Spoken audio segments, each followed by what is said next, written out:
Welcome to Global Tax Talks Tax in 60 Seconds. I'm Will Morris, and here are some things to watch out for in the coming week. First, as the observant amongst you will have noticed, the Pillar 1 Amount A Multilateral Convention, promised for the end of June, has still not appeared. I think this speaks to difficulties still being experienced in relation to Amount B. I'm told that the latest draft circulated by the OECD to the inclusive framework garnered comments, which is to say objections, from several countries. Given the importance that the US has attached to a robust Amount B, this is clearly a problem. It may be hard to get things sorted out by the end of July, which is not that far away.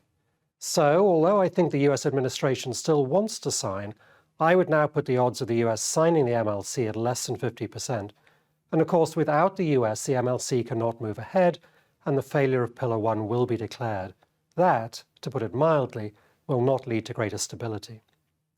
In other news, the aftermath of various elections is becoming slightly clearer. The new Labour government in the UK has been repeating its pre-election promise to maintain general stability in the tax system. But the emergence of a left-wing bloc as the largest grouping in the new French parliament has changed calculations in France, given the strong tax and spending platform of that left grouping.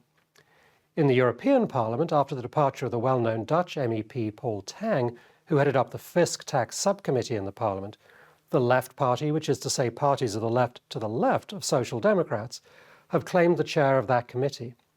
And finally, following the Indian elections, we await the budget of the new government on July 23. Prior to the election, we were hearing noises that Pillar 2 legislation might be announced, but given that the BJP party has had to form a coalition, there may be new government priorities now focused on domestic tax issues, so worth watching. Anyway, thanks for tuning in, and come back next week so that you stay global tax ready.